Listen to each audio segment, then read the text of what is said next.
વડોદરામાં મોડી રાત્રિના બેફામ મહિલા કાર ચાલકે કર્યો અકસ્માત। દિવાળીપુરાની નવીન કલેક્ટર કચેરી બહાર ઓવર સ્પીડના કારણે મહિલાએ સ્ટીયરિંગ પરથી કાબુ ગુમાવ્યો અને બાઇક ચાલકને ટક્કર મારી। બાઇકને ટક્કર માર્યા બાદ પૂરપાટ ગતિએ દોડતી કાર ચાની લારીમાં ઘૂસી ગઈ। અકસ્માતમાં સદનસીબે કોઈ જાનહાનિ નથી। અકસ્માતમાં ચાની લારીને ભારે નુકસાન થયું। અકસ્માત બાદ મહિલા લાજવાને બદલે ગાજી।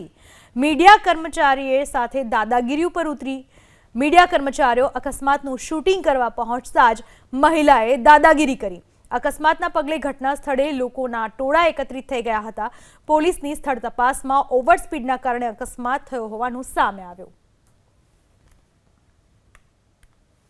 પેલા માસી ગાડી લઈને આવતા હતા, એમનાથી બ્રેક લાગી નહીં અને બ્રેકની જગ્યાએ એક્સિલેટર પર પગ પડી ગયો એટલે ડાયરેક્ટ સીધી ફૂલપાટ પર ગાડી ચડાવી દીધી। ફૂલપાટની બાજુમાં લારી હતી એટલે લારીમાં ઘૂસી ગઈ।